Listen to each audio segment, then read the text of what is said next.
Hola, ¿cómo les va? Tengan todos y todas muy pero muy buenas noches. Aquí comienza otra trama por la televisión pública, por supuesto, y hay muchas novedades en el programa de hoy. Tenemos un pianista en vivo que es Juan Esteban Coachi, tenemos libros, teatro, cine, dije cine, y quiero compartir con ustedes ya mismo una película extraordinaria, en mi opinión. Ahí están las imágenes.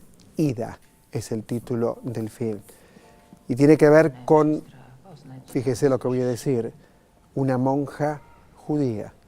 ¿Por qué? Porque esta niña, notable actriz que vemos en pantalla, para que no la masacraran los nazis, pasó toda su vida en un convento y antes de dar los votos definitivos a la orden a la que pertenece, se encuentra con su tía, Wanda, y juntas van a tratar de averiguar dónde están sepultados los restos de su familia. La película, filmada en blanco y negro, es muy conmovedora y en cada imagen, diría, hay un cuadro, una estética refinadísima, extraordinaria de este director polaco, que con esta película ha ganado varios premios. Paso a otro tema. En instantes vamos a conversar con Eduardo Josami. Pasó 8 años en las cárceles de la dictadura y Memorias de un preso de la dictadura es un libro para mí, y esto es algo que quiero charlar con él, escrito con ternura, escrito además con una comprensión política de esos años y que también puede leerse como una novela. Está Josami con nosotros en el estudio. También les cuento que Claudio Seiger escribió Los Inmortales. La calle Corrientes que fue cambiando con el tiempo. Hay lugares que ya no están. Por ejemplo, el Foro en Corrientes y Talcahuano ya no está. Están las librerías, está ese mundo, pero el libro no es solamente un libro vinculado con la calle Corrientes, para nada, es una novela. Y también la figura del padre en el libro y la despedida. Yo creo que es un texto que habla, por un lado, de toda una época donde nos podemos encontrar imaginariamente con David Viñas, con Mazzotta, con Sebrelli, y por otra parte, la figura del padre. También quiero contarles que vi una obra extraordinaria, de lo mejor que he visto en mucho tiempo, dirigida por Mónica Viñao, Cartas del ausente, con 2 interpretaciones que francamente me conmovieron, me hicieron pensar muchas cosas. Daniel Fanego, En la piel de una mujer, y Bando Villamil. La obra es de Ariel Barchilón. Bando Villamil está aquí con nosotros junto con el autor. También compone el personaje de un preso que ha pasado toda su vida o parte de su vida en la cárcel de Ushuaia. También está con nosotros. Algo más, Gabriela Yulman, Memoria Armenia Viva. Aquí tiene en pantalla parte de esa muestra, ¿no? Porque cuando uno piensa en un catálogo está pensando que es parte de esa muestra en el Museo Sívori. Y mucho más material que usted lo irá descubriendo esta noche en otra trama. Pero ya mismo tomo el libro de Josami y voy a saludarlo.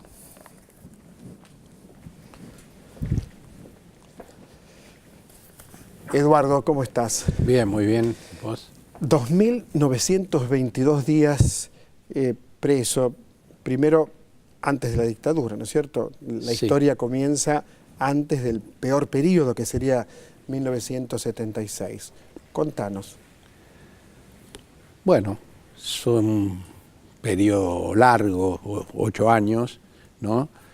Que hay que contextualizarlo en un momento en que tal vez resultaba más fácil soportar esta situación porque uno era consciente de que no era un caso aislado, una situación tan anómala. Desgraciadamente, las cárceles había miles de argentinos, otros miles estuvieron desaparecidos, hubo una cantidad de exiliados también muy significativa y mucha gente aquí en el país lo pasó muy mal, a pesar de no estar en ninguna de estas categorías, ¿no?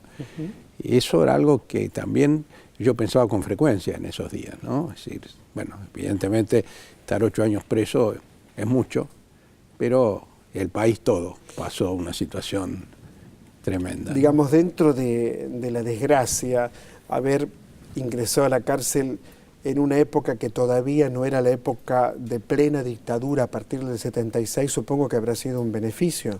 Sí, fue un beneficio porque en septiembre del 75, cuando yo fui detenido, aunque ya en las cárceles había muchas restricciones que se aplicaban a los presos políticos, de cualquier manera la situación no había alcanzado la gravedad que tuvo después del 24 de marzo, aunque ya en los últimos meses, antes del 24 de marzo del 76, el ejército se hizo cargo de las cárceles.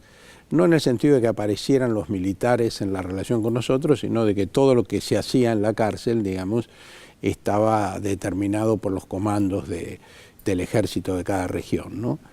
Pero de cualquier manera, a partir del 24 de marzo empezó también una situación de más restricciones, más castigos.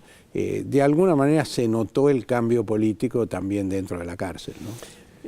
Hay un capítulo que lleva por título El dolor de muelas, hay otro capítulo que lleva por título La requisa, aparece lo que eran los calabozos de castigo, el pabellón de la muerte, toda experiencia.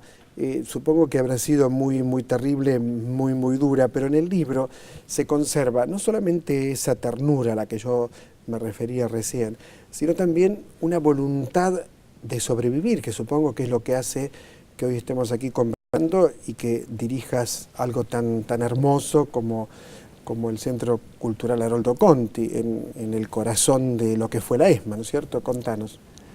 Bueno, sí, evidentemente yo creo que uno se armaba, buscaba fuerza para sobrevivir, el objetivo era sobrevivir, y en un primer momento yo no tenía dudas de que iba a sobrevivir, porque era un preso legal, hasta que empezaron a pasar en las cárceles legales cosas que lo hacían parecerse bastante a los centros clandestinos. Por ejemplo, La Plata, comienzo de 1977, en el pabellón en que yo estaba, el que después se llamó el Pabellón de la Muerte, en el mes de enero 4 detenidos fueron trasladados y después fueron muertos, ¿no? En algunos casos diciendo que se habían querido fugar. Fingían una fuga. Exactamente. En otros casos ni siquiera fingieron la fuga, dijeron que se habían suicidado en un calabozo, ¿no? Bueno, ese fue uno de los momentos más difíciles, porque uno entró a pensar entonces que era posible estar preso un buen tiempo y a lo mejor no sobrevivir. Entonces la esperanza es la salida, que es la que alimenta al preso para sostenerse. Bueno, empezó a ser más difícil. Pero vos mencionabas, por ejemplo, El dolor de muelas, que es un capítulo del libro que es casi un cuento en realidad, pero que es un dato también simpático, ¿no? Dentro del horror de la cárcel, porque en realidad lo que relata es que había un dentista al que sus compañeros, digamos, guardiacárceles y algunos oficiales, le gritaban y lo insultaban porque él insistía en atenderme a mí, ¿no?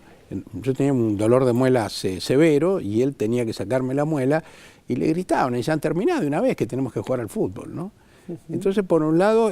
Y la muela se resistía. La muela se resistía, sí. Por un lado muestra la poca consideración que existe, no solo por los presos políticos, por los presos en general, en la atención médica en las cárceles. Por otro lado, muestra un personaje que de algún modo se tomaba en serio su trabajo y que supo resistir en ese momento. Yo guardo un buen recuerdo de ese personaje, que desgraciadamente no recuerdo su nombre, no sé si vive, qué hace actualmente. ¿También guardas un recuerdo de Palometa Pirles? Bueno, ese es un recuerdo de otro tipo, que era un compañero entrañable, que estuvo conmigo en la celda bastante tiempo, con quien jugábamos mucho al ajedrez, discutíamos mucho, bueno, un hombre muy culto, se podía hablar de muchas cosas, un tipo que había, en su militancia, había recorrido mucho la Argentina y tenía un saber sobre la situación del país que ojalá toda la gente que hiciera política tenga. con quien discutíamos también un poco, porque él era fundador de los Montoneros y tenía una confianza y una idea respecto a la marcha de las cosas que ya en ese momento a mí me resultaba bastante más difícil sostener, ¿no? Claro, el foquismo, ¿no? El periodo de la contraofensiva, donde estaba todo, sí, en la contraofensiva todo destruido y sin embargo había una orden de venir a combatir que era como venir a morir, me parece. Sí, así no lo deben haber entendido así los que venían, ¿no? Pero evidentemente fue una decisión bastante difícil de explicar.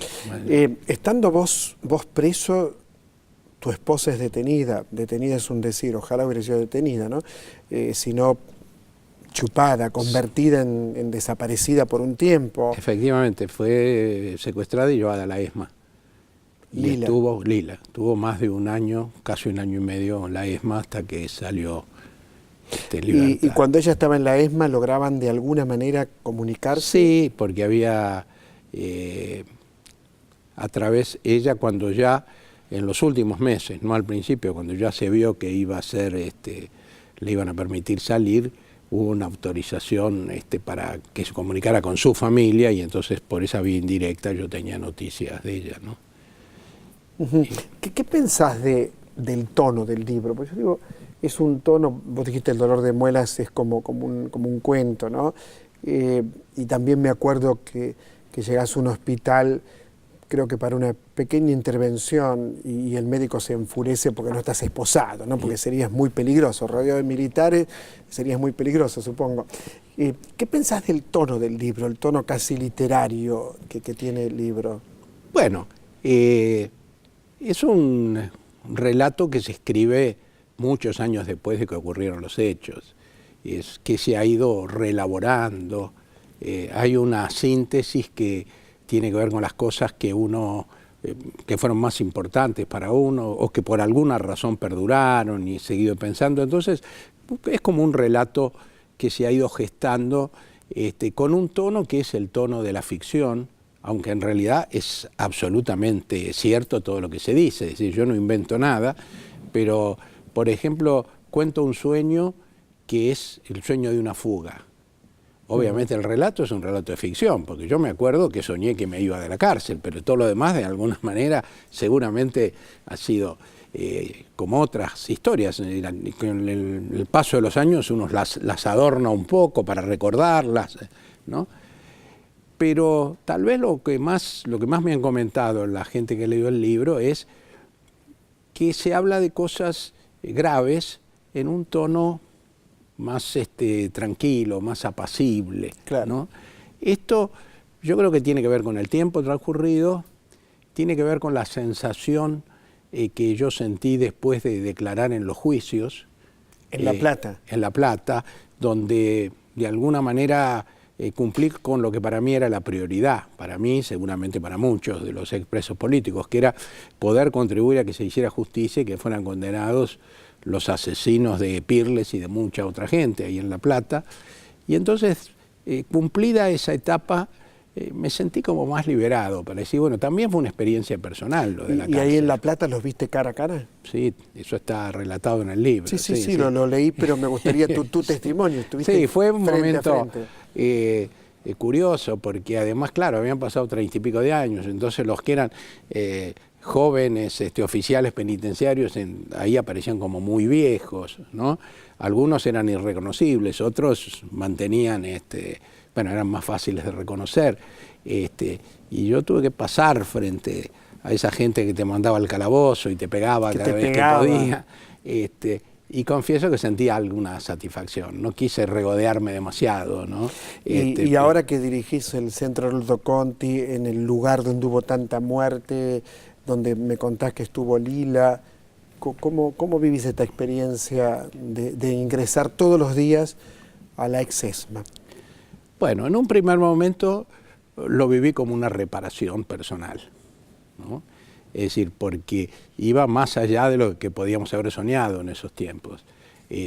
Parecía difícil, primero pensar que íbamos a superar esa situación, segundo después fue muy difícil llegar al camino de la justicia y ahora de pronto recuperar un espacio como la ESMA para la cultura, para la vida. Bueno, era realmente algo muy importante y también era una reparación personal, porque uno, de alguna manera, era como un desquite en el buen sentido de la palabra, ¿no?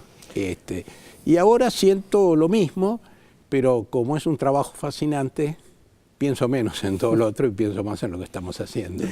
Eduardo Josami, gracias por este libro extraordinario, 2.922 días. Muchas, pero muchas gracias, y por tu labor tan admirable, ¿no?, en el Centro Haroldo Conti. Gracias. No, gracias a vos, Osvaldo. Y ahora algo para mí magnífico, irse al corte con Juan Esteban Coachi tocando en vivo aquí en el estudio de Otra Trama. Lo escuchamos.